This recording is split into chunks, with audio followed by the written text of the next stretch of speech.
नमस्कार साथियों, मैं रेखा सेठी। आज कुंवर नारायण जी की कविता और कहानी में जो लगातार आवाजाही बनी रहती है उस पर आपसे बात करूंगी।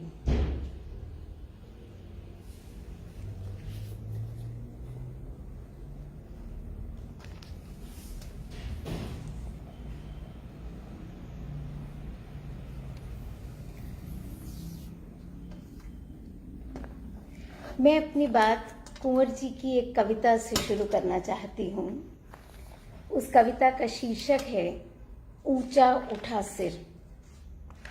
जब भी मैं इस कविता के बारे में सोचती हूँ तो कई बार मन में ये ख्याल आता है कि ऐसा शीर्षक देने से कुंवर जी का क्या आशय रहा होगा। इस कविता के शीर्षक के विषय में साथ ही रविंद्रनाथ टैगोर भी याद आने लगते हैं, जिनकी कविता where the mind is without fear and the head is held high, head is held high, यह एक बिंब और एक रूपक बनाकर इसका कुंवर जी ने अपनी कविता में इस्तेमाल किया।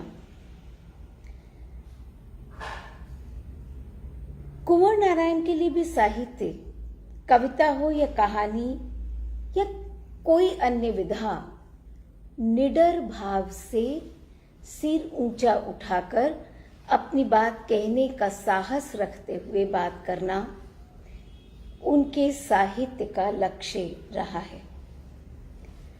यह एक ऐसी प्रत्याशा है जो कुंवर नारायण के लेखन की अनेक छवियों को हमारे निकट कुछ नया सा बना देती है और बहुत बहुत बार अलग अलग दिशाओं में सोचने को विवश करती है। कभी कभी लगता है कि ये छवियां जीवन से बड़ी हैं, मतलब कि एक ऐसी इमेज जो लार्जर देन लाइफ। शुरू में ही मुझे याद आता है, शायद संभवतः सन 2000 रहा होगा, मैं इंद्रप्रस्थ कॉलेज में पढ़ाती हूँ। कॉलेज के एक आयोजन में इंदु जैन मैं उसी कॉलेज में पढ़ी तो मेरी प्राध्यापिका भी रही और उनके निकट से कविता कुछ जानने समझने का बहुत मौका मिला। तो वो आयोजन इंदु जैन करवा रही थी। तो सुबह सुबह आके उन्होंने सूचना दी कि कुंवर नारायण भी आ रहे हैं। यानी आमंत्रित तो हमने उन्हें पहले भी किया था, लेकिन कुछ पक्का नहीं था कि आप आएंगे या नहीं आ पाएंगे। लेकिन सुबह पता चला कि कुंवर नारायण आ रहे हैं। तो विद्यार्थियों को तो जो उत्साह था वो था ही, लेकिन हम जैसे लोग जो उस समय तक प्राध्यापक बनकर कॉलेज में आ चुके थे, हमारे लिए तो ये एक बहुत बड़ी घटना थी, क्योंकि तब तक मैंने कुंवर जी को व्यक्तिगत रूप में इतने पास से कभी नहीं देखा था, उन्हें इस तरह से नहीं जाना था। तो कुंवर जी जब दूर से चलते हुए आए, दिखाई दिए, तो मुझे आज भी वो कॉरिडोर याद है जहां से चलकर कुंवर जी ऑडिटोरियम की तरफ चले आ रहे थे। ऊंचा लंबा कद, आंखों में तेज, उन्नत भाल, लेकिन एक ऐसी विनम्रता कि आपको सच में लगता था कि ये व्यक्ति क्या कोई इस दुनिया का, इस धरती पर चलने फिरने वाला साधारण व्यक्ति है, या सचमुच ही कोई एक ऐसा विराट व्यक्तित्व है जिसे सृष्टि से अलग करके पहचाना नहीं जा सकता। वो पूरा उस सृष्टि के हिस्से की तरह वो आपके आसपास था, उसकी उपस्थिति आप महसूस कर सकते थे, लेकिन ऐसा भी लगता था कि जैसे उन्हें छुआ नहीं जा सकता। एक ऐसी लंबी लकीर कि जिसके नीचे आप कितनी भी रेखाएं खींचें वो छोटी ही रहेंगी।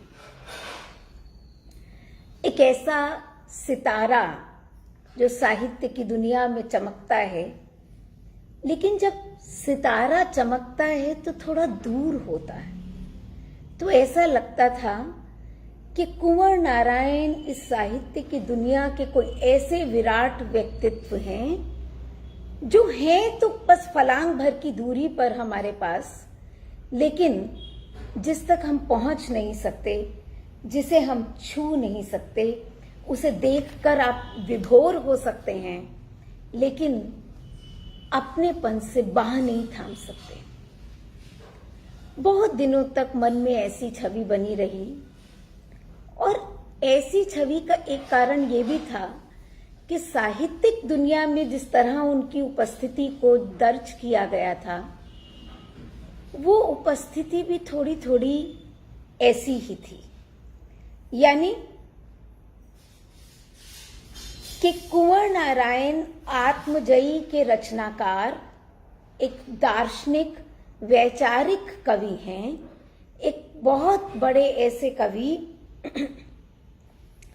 जो शेक्सपियर पढ़ते हैं, गालिब को अपनी कविता में ले आते हैं, हमारी तरह कंबन, गुरु नानक, अन्य कवि पढ़ते हैं, लेकिन कुछ ऐसा है जो सीधी सीधी भाषा में वो हमसे कह रहे थे।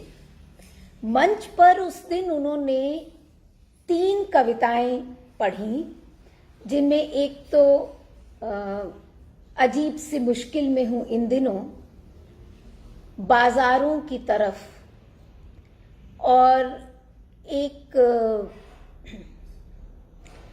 कविता शायद पेड़ों के काटे जाने पर थी। उस कविता का ठीक ठीक शीर्षक मुझे नहीं याद आ रहा, लेकिन वो कविताएं सुनते हुए हमारे मन में एकदम एक अलग छवि बनी। मतलब जिस आत्मजयी के माध्यम से हम उन्हें जान रहे थे, हमारे मन पर उनके दार्शनिक होने का, वैचारिक होने का जो इतना बड़ा बोझ था, उससे अलग अब एक व्यक्ति हमारे सामने वैसे ही बात कर रहा था बाजार में जाने के बारे में, जैसा कि अनुभव हमें अक्सर होता था, और उसकी भाषा भी बिल्कुल वैसी ही थी जिस बोलचाल की भाषा में हम आप आपस में बातचीत करते हैं।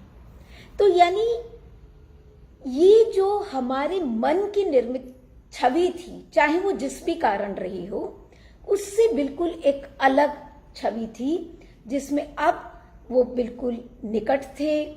उन्हें जान पाना, उन पर बात कर पाना, उनसे बात कर पाना बिल्कुल सहज था, और बिल्कुल वो दुनिया जो थी वो अपनी सी थी। उस दिन एक बड़ा भ्रम टूटा। वो भ्रम ये था कि कुंवर नारायण, या कुंवर नारायण ही क्यों, कोई भी कवि क्या इस तरह वर्गीकृत किया जा सकता है कि ये मासेस का कवि है और ये क्लासेस का कवि है। यानी एक संभ्रांत कलाकार जैसा कवि है और दूसरा जन कवि है।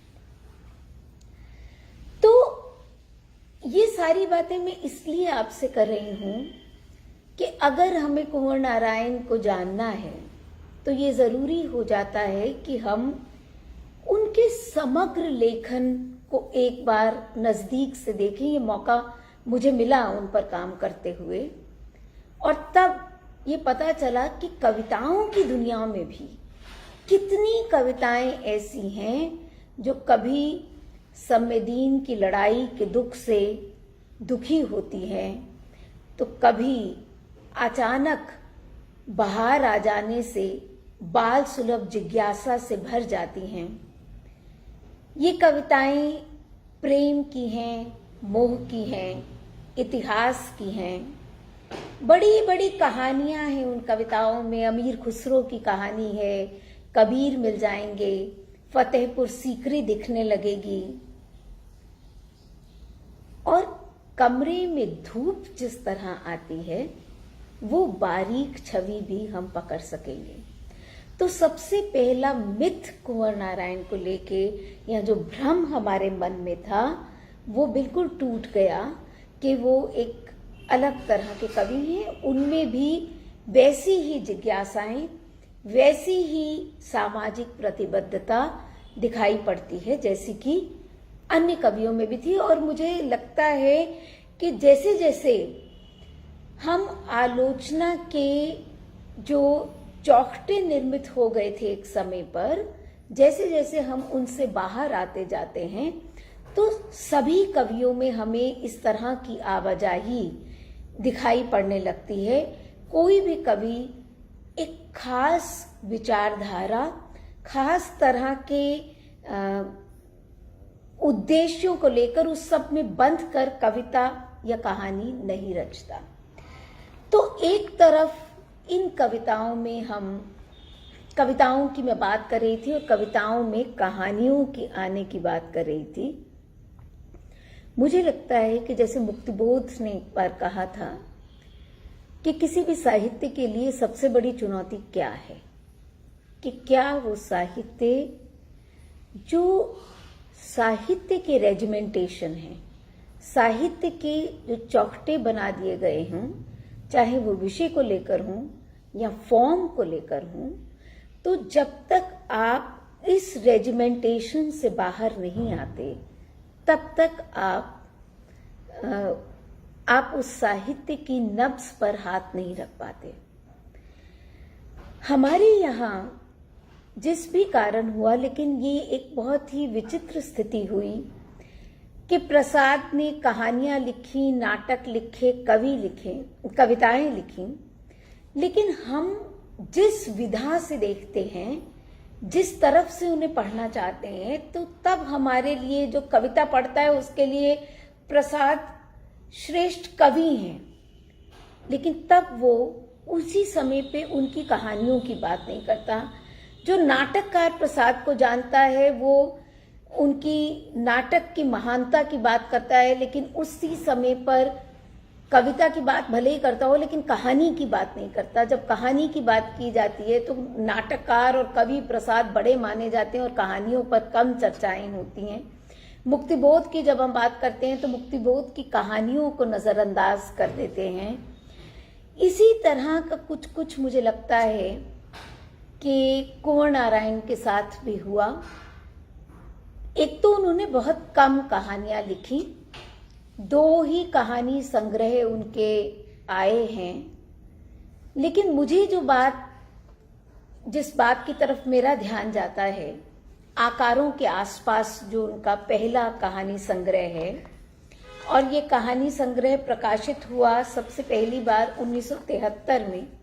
अगर इसकी बिल्कुल भूमिका की आरंभ पंक्तियां देखें, कहानियों का यही संग्रह आज से 5-6 वर्ष पहले भी छप सकता था, लेकिन उस समय कहानियों की कोई किताब निकालना लामहाला उस बहस में पड़ जाना होता जिससे शायद किसी कवि कहानीकार के लिए सही सलामत छूटना मुश्किल ही था।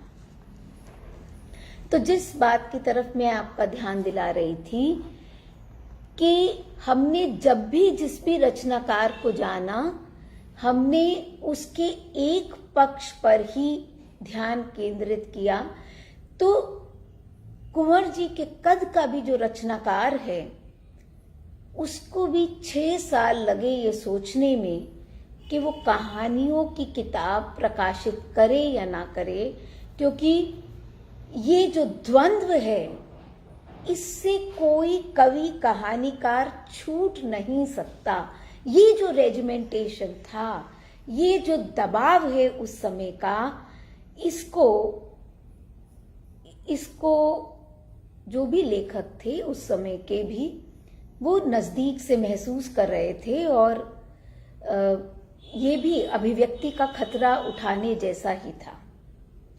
इसके आगे चलते हुए वे उसे अनुत्तेजित वक्तव्य कहते हैं, एक वक्तव्य देते हैं, मतलब अपनी बात रख रहे हैं जिसे वो अनुत्तेजित वक्तव्य के नाम से। इन कहानियों में ये इन कहानियों के बारे में है, मतलब एक पीठिका के रूप में, एक पृष्ठभूमि के रूप में दे रहे हैं कि क्यों जैसे कि मुक्तिबोध को लगातार एक साहित्य की डायरी में वो बार बार कहते रहते हैं क्योंकि वो विधा से प्रयोग कर रहे हैं, कहानी की हो या कविता की हो, तो लगातार मुक्तिबोध को लगता है कि मुझे डर लगता था कि ऐसी कविता या ऐसी कहानियां मैं कह सकता हूं या नहीं, क्योंकि तमाम तरह के रेजिमेंटेशंस हमारी चेतना पर इतने हावी हो जाते हैं कि हम उसी से एक तरह से संवाद स्थापित करने की कोशिश करते हुए उसी में उसकी गिरफ्त से छूट नहीं पाते। तो कुंवर नारायण की स्थिति भी लगभग यही है। और फिर वो बताते हैं कि क्यों, कि यद्यपि हम कहते हैं कि कहानी ने अपना कहानीपन नई कहानी के दौर से ही छोड़ दिया, लेकिन फिर भी यहाँ कुंवर नारायण स्पष्ट करते हैं कि उन्हें क्या कठिनाई क्या है। इन कहानियों में वैसे रोमांचकारी और सनसनीखेज तत्व नहीं मिलेंगे जैसे कि आमतौर पर कहानियों में होना लाजिम समझा जाता है। लाजिम कौन बनाता है ये एक अलग बात है। न इनमें कड़वे यथार्थ की झांकी है, न मीठे प्रेम की कल्पना, न पहेली बुझाने वाले चारित्रिक दावपेच, न मनोवैज्ञानिक तिकड़मों में उलझाया हुआ सेक्स और क्राइम। सच पूछिए तो इन सबको ठंडे दिल दिमाग से सोचते हुए बातचीत का एक अंदाज है, यथार्थ से एक रोमांस, कुछ इस तरह मानो रोमांस यथार्थ से पलायन ना होकर उसी की एक खास पहचान या अतिरिक्त माप हो। इस अंश में कुंवर जी साहित्य रचना की जो पूरी प्रक्रिया है, साहित्य रचना का एक जो काव्य शास्त्रीय या सौंदर्य शास्त्रीय अनुभव कहें, उस द्वंद्व से गुजरते हैं। और वो ये बात सिद्ध करना चाहते हैं कि जैसे भाषा को बरतने के अलग अलग रचनाकारों के अलग अलग तरीके हो सकते हैं, वैसे ही यथार्थ को बरतने के भी अलग अलग तरीके हो सकते हैं। वो तरीके एक दूसरे से बिल्कुल अलग हो सकते हैं। मुक्तिबोध ने गतिशील यथार्थ की संकल्पना की बात की थी, जिसमें उन्होंने आग्रह किया कि ना तो यथार्थ इकहरा हो सकता है, ना वो स्थिर हो सकता है, इसलिए यथार्थ को गतिशील होना होगा और यथार्थ में एक परत दर परत लिपटी हुई है। तो एक नया तरीका मुक्तिबोध ने यथार्थ को प्रस्तुत करने का अपने साहित्य में इजाद किया। जब कुंवर नारायण कहते हैं कि उन्होंने उस यथार्थ को एक रोमांस की तरह इस्तेमाल किया, तो रोमांस क्या है कि वो एक प्रतिमान हो सकता है, एक पहचान हो सकता है, एक माप हो सकता है कि कैसे एक पूरी पद्धति हो सकता है साहित्य में कि आप यथार्थ को कैसे इस्तेमाल कर सकते हैं। आगे चल के वो कहते भी हैं कि ये रोमांस शब्द उन्हीं अर्थों में इस्तेमाल कर रहा हूं जिन अर्थों में सर्वांते का डॉन क्विक्सोट एक रोमांस है, और इसका फिर वो विश्लेषण भी करते हैं। इस विश्लेषण पर मैं आती हूं कि क्या आशय है उनका, क्यों यथार्थ एक रोमांस है। ये छोटी सी भूमिका जो है ये बार बार विचार करने को इसलिए विवश करती है कि इसमें कुछ स्थापनाएं हो रही हैं कहानी के स्ट्रक्चर को लेकर और साहित्य में इन चीजों के बरतने को लेकर। कहानी को लेकर हमारे मन में एक ये विचार बैठा हुआ है कि वो यथार्थ की प्रस्तुति करेगी, लेकिन यथार्थ कैसे क्रिएट होगा, यथार्थ कौन सा होगा। अगर हम अपने आसपास के परिवेश में जिन पात्रों जिन घटनाओं को पहचानते हैं जिन परिस्थितियों और मनस्थितियों के द्वंद्व से उलझते हैं, उसकी सीधी सच्ची सटीक ऐसी प्रस्तुति कि मानो हमारा साहित्य ऐसा लगे कि जैसे उसका प्रतिबिंब हो, क्या वही कहानी कहने का पैमाना हो सकता है। तो कुंवर नारायण उस पैमाने को बदलने की कोशिश कर रहे हैं।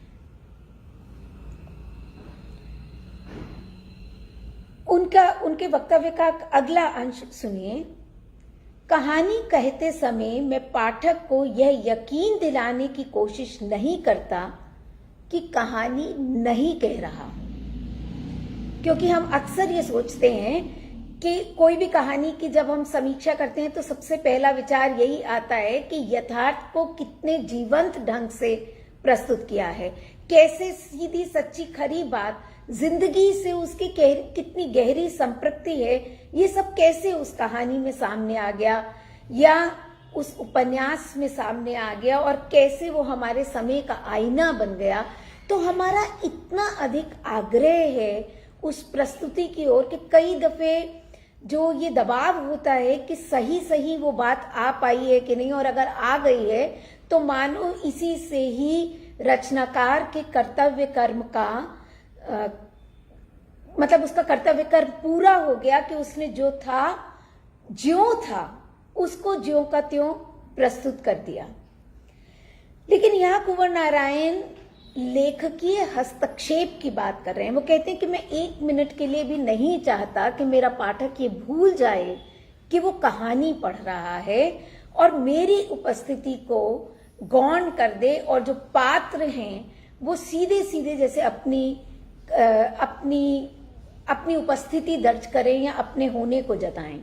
कई बार कहानी और उपन्यास की जब हम आलोचना करते हैं तो ये बात हमेशा सामने आती है कि जो पात्र हैं हमारे, वो लेखक के हाथों की कठपुतली नहीं है जिन्हें लेखक नियंत्रित कर सकता है अपनी विचारधारा या अपने आग्रह के आधार पर। लेकिन यहाँ कुंवर जी कहते हैं, कहानी कहते समय मैं पाठक को यह यकीन दिलाने की कोशिश नहीं करता कि कहानी नहीं कह रहा हूं, बल्कि जगह जगह पाठक को अपनी तरफ करके कहता चलता हूं कि यह यथार्थ नहीं, सिर्फ कहानी है। कुछ इस तरह कि पाठक को मेरे कहने पर शक होने लगे और वह अपने आप से सवाल करे, क्या सचमुच ये कहानी ही है या उससे भिन्न कुछ भी। यथार्थ के नाम पर कहानी नहीं, कहानी के नाम पर यथार्थ की बात करता हूं। उस यथार्थ की बात जिसे केवल व्यावहारिक स्तर पर नहीं, मुख्यतः मानसिक स्तर पर जिया जाता है। अक्सर इन कहानियों में पात्रों और घटनाओं को केवल गवाही की तरह लाकर मनुष्य की नियति का मुकदमा पेश किया गया है। तो कथ्य क्या है, संप्रेष्य क्या है? मानव नियति का भविष्य, मानव नियति का मुकदमा। संदिग्ध चालें तथा गुड़ियों का खेल जैसी कहानियों में मैंने पात्रों और घटनाओं को बिल्कुल मोटा खाका लोक कलाओं के अनुरूप खींचकर उन्हें एक मानवीय फलक पर एक तरह चलाकर छोड़ दिया है कि उनकी प्रकृति ही उनकी नियति बन जाती है। यह एक सर्जनात्मक युक्ति है, क्रिएटिव स्ट्रैटेजी है। संग्रह में आकारों के आसपास की बात कर रही हूं। 17 कहानियां हैं। सब कहानियों में एक ही सर्जनात्मक युक्ति नहीं है, लेकिन सभी कहानियों में लेखन के प्रति एक सचेतता है और किसी न किसी तरह से यथार्थ को प्रस्तुत करने की एक अलग शैली की खोज की गई है। अलग अलग युक्तियां हैं, कहीं पात्र कम हैं, जैसा वो कह ही रहे हैं, और कथा का आग्रह भी बहुत कम है। फिर सवाल उठता है कि इन कहानियों में ऐसा क्या है जो इन्हें विलक्षण बनाता है। कहानीकार सारे प्रयोग उसके जो हैं वो फॉर्म को बरतने को लेकर तो हैं ही, लेकिन अगर कोई कहानीकार केवल अपने शिल्प से प्रयोग करता चलता है तो वो साहित्य भी बहुत स्थायी या लंबे समय तक नहीं रहता। इन कहानियों को जो बात खास बनाती है वो बिंदु से अब उनकी कविताओं की ओर चलना चाहिए। मैं उनकी कविताओं से 4 छोटे छोटे अंशों का पाठ करूंगी। सबसे पहले जिस कविता से मैंने बात शुरू की उस कविता पर चलते हैं, ऊंचा उठा सिर।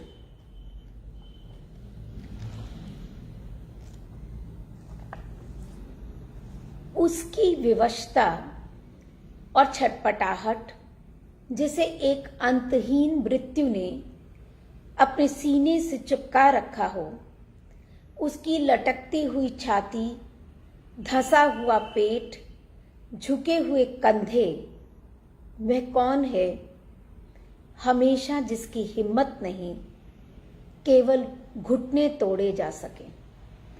इस अंश में ही अगर आप देखें तो कुंवर नारायण अपने साहित्य का जो उद्देश्य है वो तय करते हैं। अब इस कविता में जिस तरह से यथार्थ की अभिव्यक्ति हो रही है, मनुष्य के जिस संघर्ष की अभिव्यक्ति हो रही है, जो चित्र मनुष्य का हमारे सामने बन रहा है, उसकी लटकी हुई छाती, धंसा हुआ पेट, झुके हुए कंधे, वे कौन है हमेशा जिसकी हिम्मत नहीं, केवल घुटने तोड़े जा सके। उसके ऊंचे उठे सिर पर एक बोझ रखा है, कांटों के मुकुट की तरह। बस इतने ही से पहचानता हूं आज भी उस मनुष्य की जीत को। तो कहानियों की जिस विलक्षणता की मैं बात कर रही थी, वहां जो सवाल उठ रहा था, उसका उत्तर इस कविता के माध्यम से मिलता है।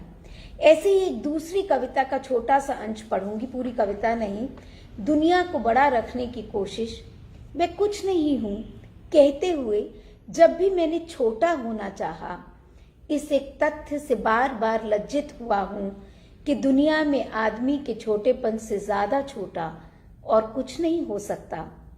पराजय यही है कहते हुए जब भी मैंने विद्रोह किया और अपने छोटेपन से ऊपर उठना चाहा, मुझे लगा कि अपने को बड़ा रखने की छोटी से छोटी कोशिश भी दुनिया को बड़ा रखने की कोशिश है।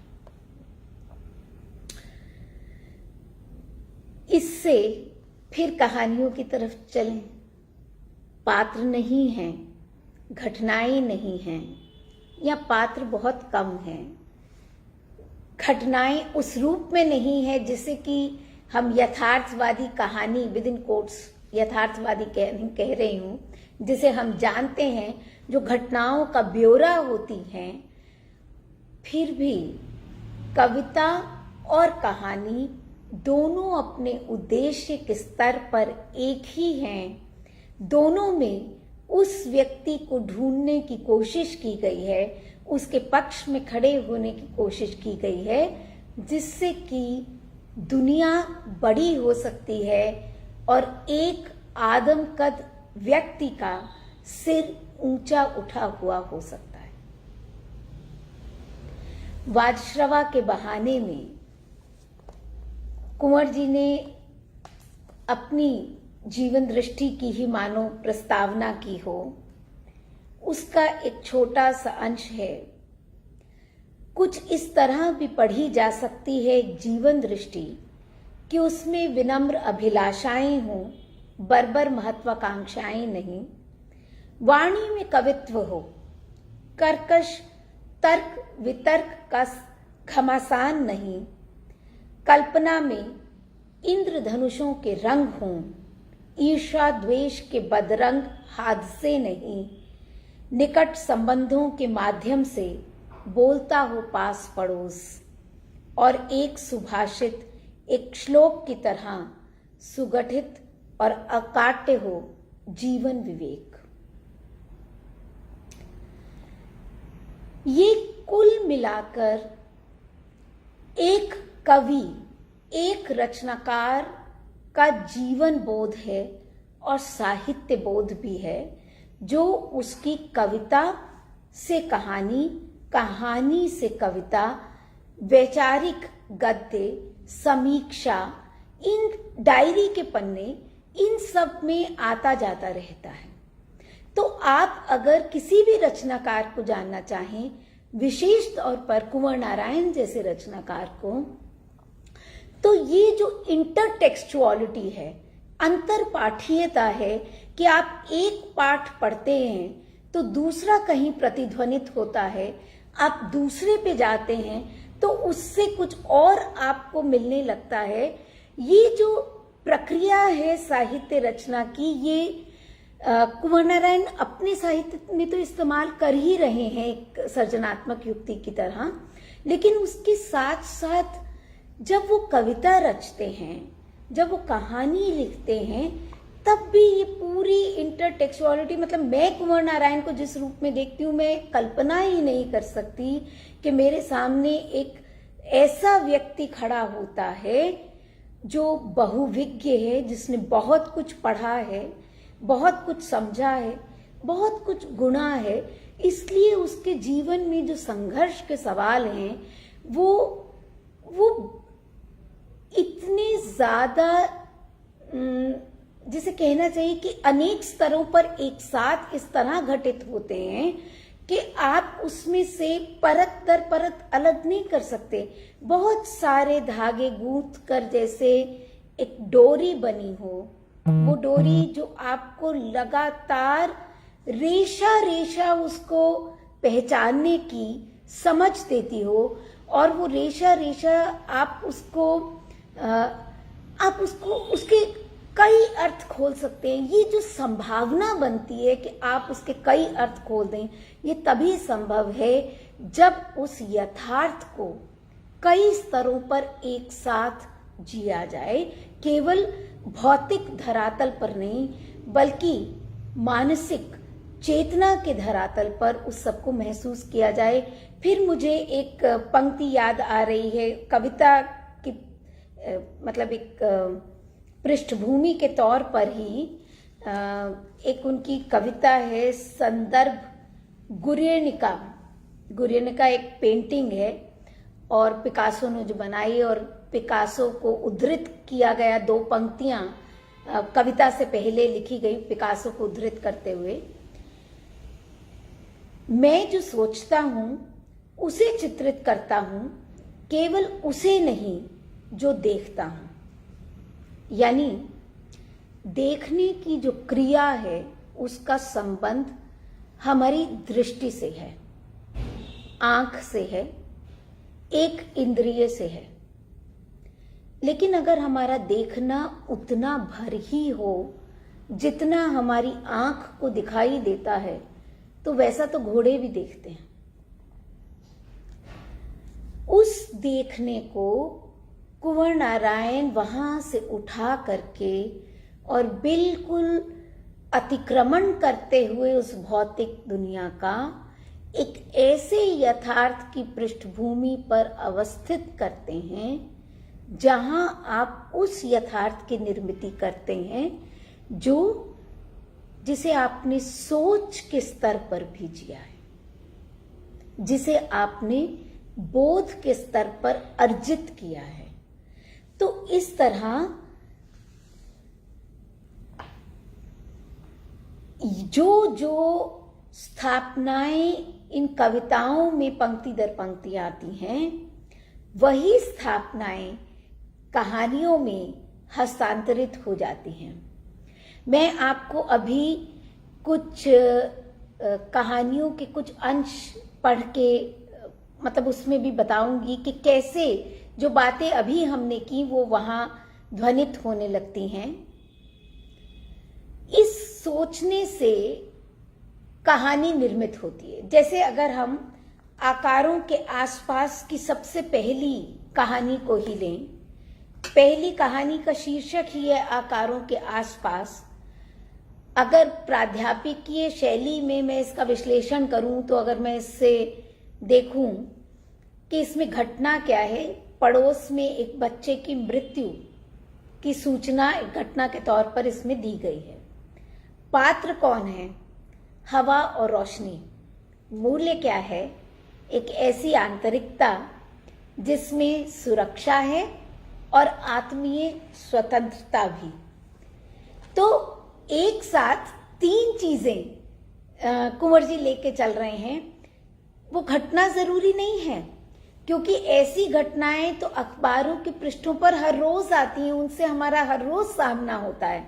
लेकिन जरूरी क्या हो जाता है कि उस घटना को हम अपनी चेतना के स्तर पर कैसे जीते हैं, कैसे समझते हैं, उससे हम इस पूरी सृष्टि की जो विराटता है उसे उसमें कैसे शामिल पाते हैं, या अपने आप को उसमें कैसे शामिल पाते हैं, और फिर उससे मूल्य के स्तर पर, जीवन मूल्य के स्तर पर, जीवन दृष्टि के स्तर पर क्या अर्जित कर पाते हैं। तो इसका एक अंश मैं आपको पढ़ के सुनाती हूँ। तो जो बातें मैं कह रही हूँ आपको लगेगा कि वो यहाँ प्रतिध्वनित होती हैं।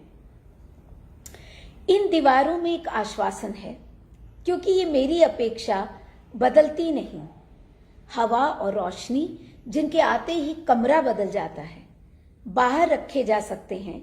मैं अपने को कहीं और से आरंभ कर ले सकता हूं। इस तरह कि ना प्यार करूं, ना शोक, ना आशा। गीता जैसा स्थित प्रज्ञ होना ही है। जिंदगी के मानी हैं बहुत सी चीजें, कोई एक चीज नहीं। और तभी ऐसा लगा कि कमरे की चीजों ने मिलकर मेरे सामने एक ऐसी जिंदगी रखी जिसमें ना अच्छाई थी ना बुराई, क्योंकि उसमें ना जरूरतें थी ना कर्तव्य। केवल एक ऐसा क्रम था जिसमें कहीं स्वयं को साबित करने की मजबूरी ना थी। अब इसी स्थिति का प्रतिबिंब कमरे में धूप कविता के माध्यम से आप देख सकेंगे।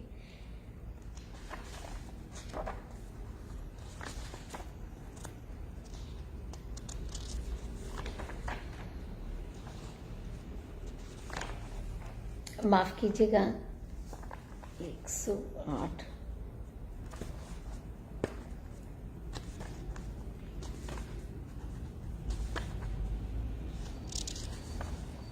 कितने रचनाकार ऐसा संभव कर पाते हैं कि कुछ चीजें जो हमारे आसपास हमेशा होती हैं और हम ये मान लेते हैं कि वो हमारे जीवन का हिस्सा है, धूप, हवा, पानी, बारिश। लेकिन कितनी बार हम ऐसा कर पाते हैं कि उस धूप के आने से हमारी जिंदगी में क्या बदलता है उसे हम लक्षित कर सकें। तो जो बात वहां कुंवर नारायण लक्षित करते हैं कहानी में कि कमरे की सब चीजें बदल गई थीं और बदलने से उन्होंने मुझे ये एहसास कराया कि अच्छाई और बुराई से एक तरह से मुक्त कर दिया, उसे कविता में जब वो लाते हैं तो कविता में एक वास्तव में कहानी बन रही है। हवा और दरवाजों में बहस होती रही, पात्र बन गए हैं हवा और दरवाजे। दीवारें सुनती रहीं, धूप चुपचाप एक कुर्सी पर बैठी, किरणों के ऊन का स्वेटर बुनती रही। सहसा किसी बात पर बिगड़कर हवा ने दरवाजे को तड़ से एक थप्पड़ जड़ दिया। खिड़कियां गरज उठी, अखबार उठकर खड़ा हो गया, किताबें मुंह बाए देखती रहीं। पानी से भरी सुराही फर्श पर टूट पड़ी, मेज के हाथ से कलम छूट पड़ी। धूप उठी और बिना कुछ कहे कमरे से बाहर चली गई। शाम को लौटी तो देखा एक कोहराम के बाद घर में खामोशी थी। अंगड़ाई लेकर पलंग पर पड़ गई, पड़े पड़े कुछ सोचती रही। सोचते सोचते न जाने कब सो गई। आंख खुली तो देखा सुबह हो गई। अब क्या कहीं ये कविता है या ये कहानी है, और जो कहानी है वो वास्तव में कविता है। इसीलिए कुंवर नारायण का कविता और कहानी में आना जाना, आवाजाही होती रहती है।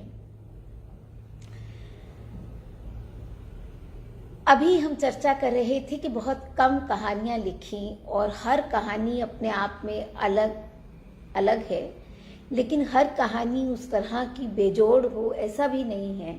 लेकिन जो कहानियां बेजोड़ हैं, जैसे गुड़ियों का खेल, अफसर, दो आदमियों की लड़ाई, उन और भी बेचैन पत्तों का कोरस में भी है, मोनालिसा की डायरी, और भी कहानियों के नाम लिए जा सकते हैं। मुझे लगता है कि जब कहानी मतलब एक आलोचना का पैमाना अगर मैं तैयार करती हूँ तो मैं ये तैयार करना चाहती हूँ कि जब मैं कोई भी रचना पढ़ती हूँ वो रचना कितने समय तक मेरे भीतर स्थायी रहती है।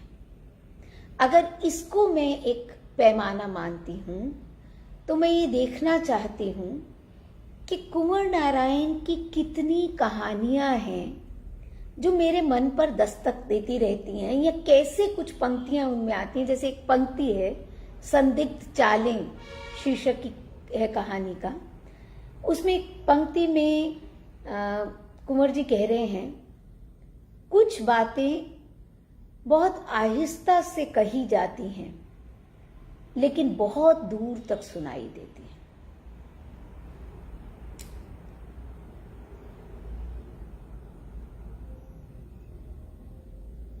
कुंवर नारायण अपनी कविताओं में भी ये भूलते नहीं आपको ये याद दिलाना कि मैं अपनी कहानी में नहीं हूं, मैं केवल उसका गल्पकार हूं। कभी कभी मैं अपने आप से ये सवाल पूछती हूं कि एक लेखक के नाते कुंवर जी के मन में ऐसी क्या बात रही होगी जो उन्होंने अपने आप को इस सब से इस तरह अलग करने की कोशिश की। क्या याद दिलाना चाहते हैं? एक तरफ कि वो बार बार कहते हैं कि मैं नहीं चाहता कि जो पाठक है वो इन कहानियों में पूरी तरह डूब जाए।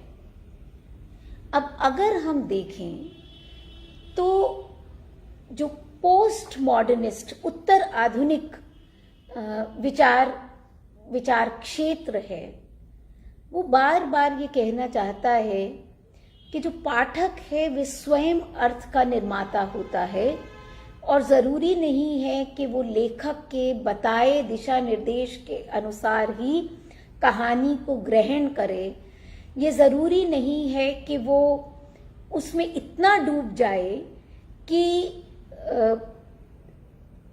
उसकी अपनी नियति का, उसकी अपने अस्तित्व का जो संघर्ष है और उसके पात्रों की नियति का जो संघर्ष है वो एक दिखाई देने लगे। उसके अपने संघर्ष एक धरातल के होंगे और उसके पात्रों के संघर्ष दूसरे धरातल के होंगे। तो कुंवर नारायण अगर बार बार ये कह रहे हैं कि मैं होना चाहता हूं, लेकिन किस तरह होना चाहते हैं? वो एक बड़बोली उपस्थिति के रूप में नहीं होना चाहते हैं, एक ऐसी विनम्र उपस्थिति के रूप में होना चाहते हैं जिसमें कि वो अपने आप को अलग कर लेते हैं। यानी वो ब्रह्मा की तरह इस जो कथा संसार है उस सृष्टि का, मुझे एकदम ख्याल आया अभी बिल्कुल बात करते करते कि जब नई कहानी को परिभाषित करने की बात हो रही थी, राजेंद्र यादव ने जब लिखा एक दुनिया समानांतर की भूमिका, जब वो लिख रहे थे तो उन्होंने इस बात पर जोर दिया कि ये जो कहानी की दुनिया है, इस सृष्टि का जो ब्रह्मा है वो रचनाकार है। तो कुंवर नारायण जब इस सृष्टि में अपनी उपस्थिति की बात करते हैं रचनाकार के तौर पर, तो वो इस सृष्टि के ब्रह्मा होने के दंभ से, उस पोजीशन से वहां नहीं आना चाहते। वो उस दुनिया में शामिल हैं किस तरह से कि बहुत आहिस्ता से अपनी बात कहूं लेकिन उसकी आहट दूर तक सुनी जाए, उसकी आहट बात तक सुनी जाए। तो कुंवर नारायण का साहित्य हमारे साथ यही करता है कि जब आप उसे एक बार पढ़ते हैं तो उसके बाद वो धीरे धीरे आपके भीतर उगता रहता है, विस्तृत होता रहता है और कई कई अर्थ भरता रहता है। कुछ कुछ पंक्तियां बार बार आपके कानों में प्रतिध्वनित होती हैं और फिर उनके नए नए अर्थ खुलते हैं। इसलिए कुंवर नारायण को पढ़ना केवल उसके कथा तत्व के लिए एक बार उसे पढ़ लेना काफी नहीं है। ये ऐसी रचनाएं हैं जिसे बार बार आप अपने मन की जमीन पर एक नए ढंग से उगते हुए देखते हैं, हरियाते हुए देखते हैं और एक विस्तार में लय होते हुए देखते हैं। क्योंकि जब अगर हमें ये लगने लगे कि हमने ये क्रिएट किया, हमने ये उत्पन्न किया, हम इसके सर्जक हैं, तो जिस तरह का दंभ पैदा होता है, कुंवर नारायण उस अहम, उस दंभ से हमेशा दूर रहना चाहते हैं। इसीलिए उनके पात्र हों, उनका गल्पकार हो, वो अपनी विनम्र उपस्थिति से लय होता है, समर्पित होता है और विराट का, उस सृष्टि का एक हिस्सा बन जाता है। इसी समय पर बार बार मुझे कुमार जीव, उनकी जो अंतिम रचना है, खंड काव्य है, वहां भी कहानी है, लेकिन वो कहानी कविता में है और वहां भी एक सर्जक की जो एक समय के लंबे अनवरत अंतराल में, मतलब समय की जो शाश्वत, कंटिन्यूअस, निरंतर, लगातार उपस्थिति है, उसके बीच जैसे कि एक रचनाकार अपने आप को पहचान सकता है, वैसे ही कुंवर नारायण अपनी रचनाओं में अपने आप को पहचान रहे हैं। कुंवर नारायण की कहानियों की भाषा पर अभी किसी ने लिखा भी कि बहुत अच्छी कहानी, उदय भानु पांडे जी कह रहे हैं, अच्छी कहानी वही होती है जो लिरिकल होती है। तो लिरिकल कहानी कुंवर जी कैसे लिखते हैं, इसके कुछ अच्छे उदाहरण प्रियदर्शन जी ने दिए हैं। प्रियदर्शन जी ने बेचैन पत्तों का कोरस की जो समीक्षा की, उसमें उदाहरण दिए, मैं उसी में से पढ़ रही हूँ। कहानी है वारसा में ओल्गा, उसका एक अंश। एक छाते के नीचे दो गर्म निकटताएं, धरती में नहीं बादलों में, बाहों पर कोमल उंगलियों का स्नेह स्पर्श, एक निकटता जिसमें फूलों की महक है, एक दृष्टि जिसमें तारे। तो ये जो पंक्तियां हैं कहानियों की भाषा में कविता की लय उत्पन्न करती हैं। तो इस चीज को बहुत रेखांकित किया गया कि कैसे उनका जो बहुलार्थी गद्य है, प्रियदर्शन ने लिखा कि किस तरह कविता की तरह कोमल हो उठता है। फिर उन्होंने और भी कुछ एक दो उदाहरण दिए। ये वर्षा जाने कब कब थमे एक चिंतित स्वर, ये वर्षा न जाने कब थम जाए दूसरा चिंतित स्वर, एक सम्मिलित हंसी, सहसा मैं उसके मुस्कुराते हुए गीले होंठों को चूम लेता हूँ, वे एकदम गंभीर हो जाती है। तो भाषा के स्तर पर वो भाषा कितनी लिरिकल है, कितनी काव्यात्मक है, इन सब का जिक्र तो हो ही रहा है। ये मतलब कविता और कहानी की आवाजाही को पढ़ने का सबसे आसान तरीका है कि भाषा के स्तर पर या बिंबों के स्तर पर वो कहानियां किस तरह के बिंब रचती हैं। लेकिन जिस तरह की भय, आशंका के चित्र भी आकारों के आसपास की कहानियों में कुंवर जी ने निर्मित किए हैं, उसका भी एक ब्यौरा हम देख सकते हैं। जैसे उस कमरे में केवल दो प्राणी थे, मैं और वह, लेकिन ऐसा जान पड़ता था कि केवल वही जान रहा था कि कौन किसके लिए ज्यादा बड़ा संकट है। दूसरा चेहरा कहानी से लिया गया। एक अंश संदिग्ध चाले से मैं पढ़ती हूँ। बहुत दूर एक आदमी था जिसके मूछें नहीं थी, बड़े बड़े दांत थे, इतने बड़े बड़े दांत कि अगर वे चाहता तो पहले आदमी को मूछों समेत किसी राक्षस की तरह खा जाता। मूछें, ये बिंब कविता में भी बनता है। लोहे की पूंछ और मूछें जो दानवीयता को, उसकी भयंकरता को रेखांकित करती। तो एक ऐसा मनुष्यतर जब लौटना है तो ऐसे जो ताकत के, वर्चस्व के शक्तिशाली जो लोग हैं, कुल मिलाकर के कुंवर नारायण की चिंता उस शक्ति के दुष्प्रयोग, उस शक्ति के वर्चस्व से आम आदमी की मुक्ति की है। और ये जो सदिच्छा है, ये जो जीवन दृष्टि है, ये जो वृत्ति है, ये उनकी कविता को, उनकी कहानी को अधिक मानवीय बनाती है।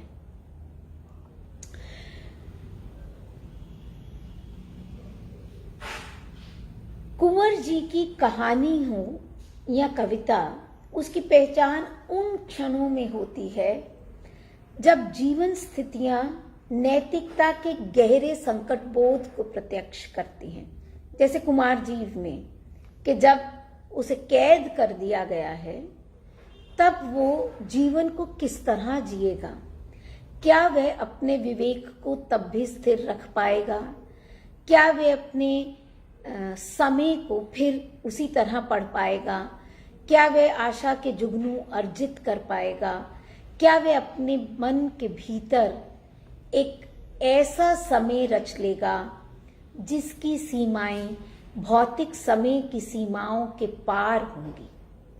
तो कविता और कहानी दोनों में आवाजाही करते हुए उन सीमाओं को तोड़ पाना, उन सारे सवालों को नैतिक बोध के तहत नए सिरे से उठा पाना, ये कुंवर नारायण की रचना क्षमता का प्रतिमान है, मैं समझती हूँ। जीवन के स्याह सफेद के जो सीधे चौखटे होते हैं, उसमें कवि का कभी विश्वास नहीं रहा। उनके लिए सत्य कभी इकहरा नहीं होता, एक तरफा भी नहीं होता। हर व्यक्ति को अपना सलीब खुद ढोना पड़ता है। किसी और से पहले वे अपने उसकी नैतिक जवाबदेही अपने प्रति है। इस नैतिकता का बोध उसकी आत्मा को लहूलुहान करता है। यही उस पीड़ित विवेक चेतना का बोध भी है जिसकी तरफ परिवेश हम तुम के बाद मुक्तिबोध ने इशारा किया था। और दूसरी बात उन्होंने जीवन की आलोचना की कही थी। कुंवर नारायण की विशिष्टता के रूप में इसे ही लक्षित किया जाना चाहिए। यही बोध उनके रचना संसार की संभावना है। इसीलिए एक और अंश में एक कहानी से आपके लिए पढ़ूंगी।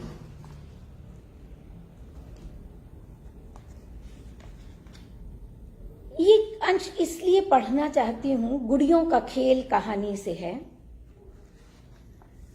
कहानी मतलब कुंवर जी की कहानियां जिस तरह की होती हैं,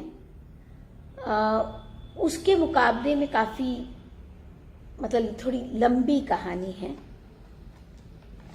कई स्तरों पर गुड़ियों के खेल, गुड़ियों के अस्तित्व को, गुड़ियों को उनके होने को उठाया गया।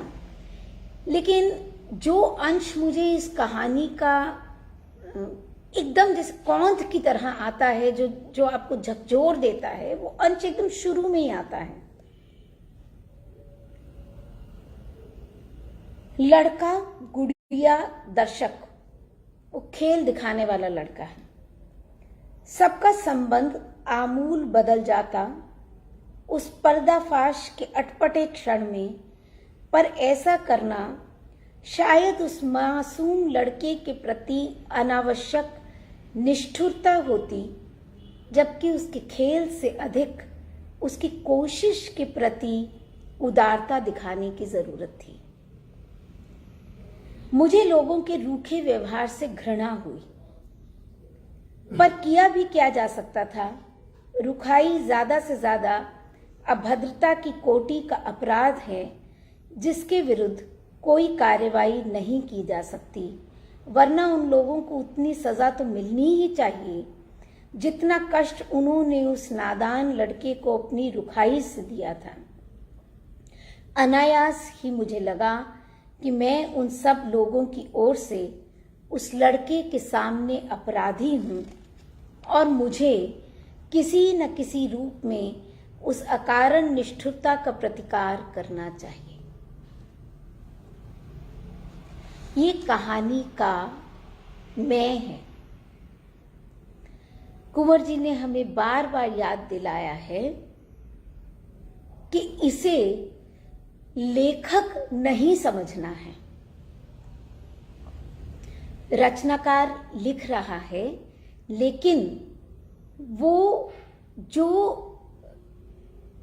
वो है उसमें शामिल है, वो उसके बाहर है। हम पाठक के बतौर इसमें शामिल हैं और हम इससे बाहर हैं, और इसीलिए जो सारी कहानी है वो कई स्तरों पर एक साथ घटित होती है। घटना के स्तर पर भी, बोध के स्तर पर भी और कहानीकार के स्तर पर भी। तो अगर सारी चीजों को जिस बिंदु पर केंद्रित किया जाना है वो बिंदु लेखक की नैतिकता पर, लेखक की जवाबदेही पर केंद्रित हो जाता है, तो ये जो है ये अपने आप में मुझे लगता है कि जो कुंवर जी के साहित्य से एकात्म करते हुए, उस राग का हिस्सा होते हुए जो हम ले सकते हैं वे ये है। ललन बंघेल जी ने एक सवाल उठाया है, वो इसी संदर्भ में है, तो मैं यही बात रख सकती हूं। क्या ये अस्तित्ववाद के पास है? दरअसल हिंदी आलोचना में और जगह भी संभवतः ऐसा हुआ हो, एक मुझे लगता है कि ये गड़बड़ी हुई है। गड़बड़ी क्या है कि हम अस्तित्ववाद और जनवाद, इन दो चीजों को ऐसे दो ध्रुवों की तरह देखते हैं कि जिनके बीच में तलवारें खिंची हुई हैं। अगर कोई कवि या रचनाकार जो भौतिक इकहरा या पूरी सृष्टि के बीच अपने आप को लोकेट करने की कोशिश करता है, तो हम अस्तित्ववाद से सीधे उसका संबंध जोड़ते हैं। अस्तित्ववाद को उस समय हम एक प्रश्न चिन्ह के साथ देखते हैं। उस अस्तित्व की चेतना के प्रति हमारे मन का जो भाव है वो बहुत उदार नहीं है। तो हमारे, माफ कीजिएगा बीच में कनेक्शन चला गया था, तो हमारे मन में बिल्कुल एक ऐसा भाव आ जाता है कि जैसे हम उस रचनाकार को पूरा पढ़ेंगे नहीं, पूरा समझेंगे नहीं। हमने पहले ही अपने मन में एक धारणा बना ली है कि अगर उसकी इससे मुक्ति नहीं है तो वो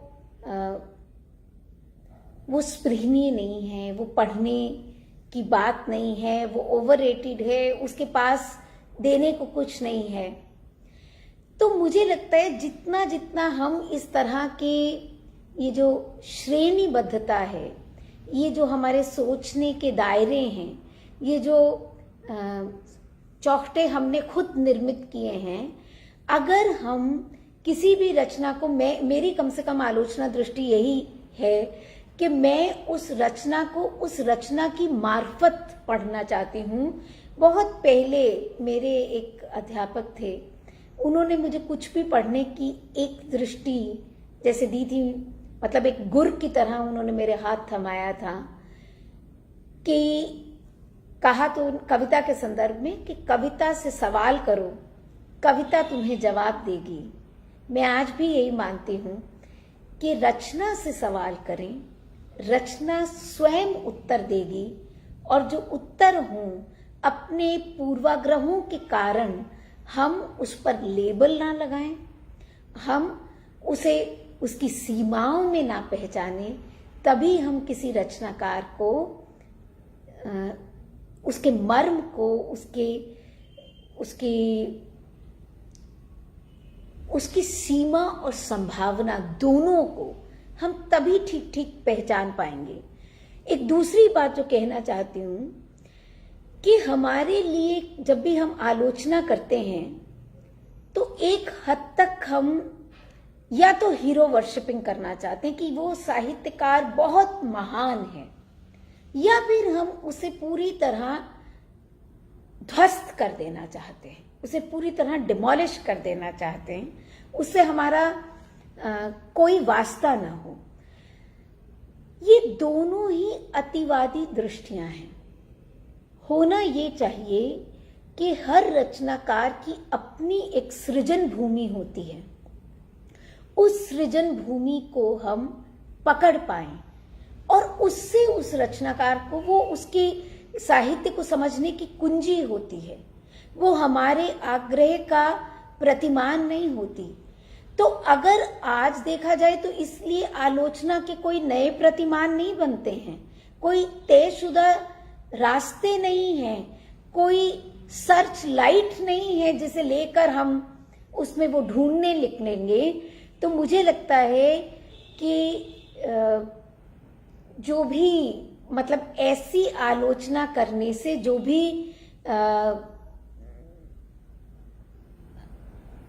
उत्तर आधुनिकता की आप बात कर रहे हैं, लेकिन उत्तर आधुनिकता तो यही कहता है कि आप आग्रह मत करिए। तो आप आग्रह को अगर आप छोड़ देंगे तभी आप उस रचना के मर्म तक पहुंच सकेंगे। अब अस्तित्ववाद हिंदी में मात्र फैशन की चीज है या नहीं, ये तो रचनाकार पर है और ये हम पर है। अगर हमें हमारे अस्तित्व के सवाल उतनी बेचैनी से परेशान करते हैं जितने कि सार्त्र और सिमोन को करते रहे होंगे, तो कैसे मैं कहूं कि ये फैशन है।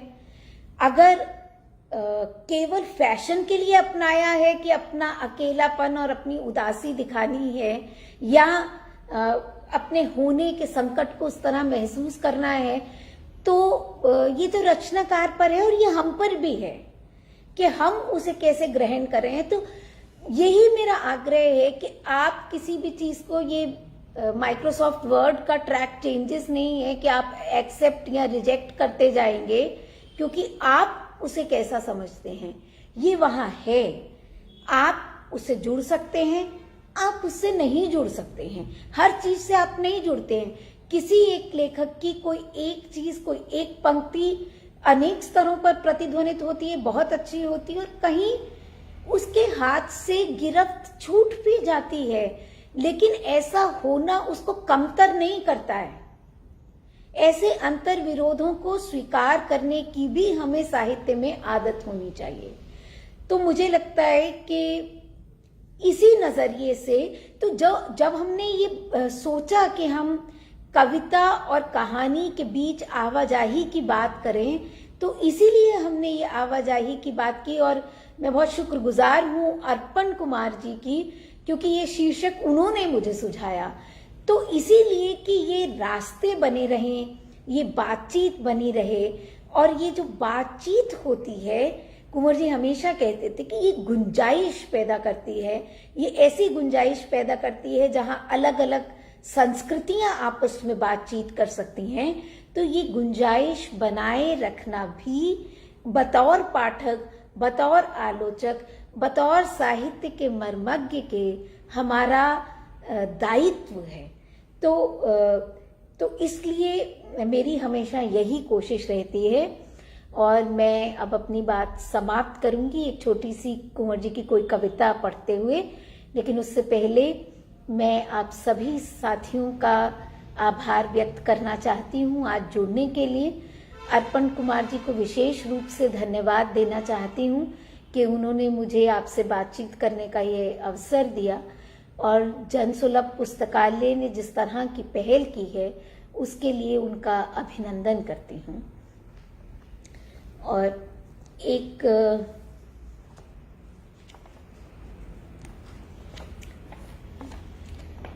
ये कविता कई बार वैसे पढ़ी गई है, लेकिन फिर भी मुझे अच्छी लगती है और मैंने कई बार इस कविता को पढ़ा है, तो मैं इससे अपनी बात खत्म करूंगी। असल में दो छोटी छोटी कविताएं पढ़ देती हूँ, दोनों ही मुझे बहुत प्रिय हैं। जख्म एक कविता है। इन गलियों से बेदाग गुजर जाता तो अच्छा था, इन गलियों से बेदाग गुजर जाता तो अच्छा था, और अगर दाग ही लगना था तो फिर कपड़ों पर मासूम रक्त के छींटे नहीं, आत्मा पर किसी बहुत बड़े प्यार का जख्म होता जो कभी न भरता। दूसरी कविता पानी का स्वाद।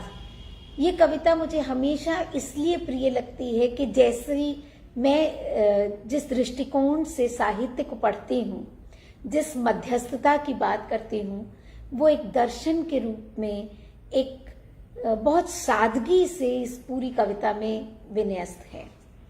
पानी का स्वाद।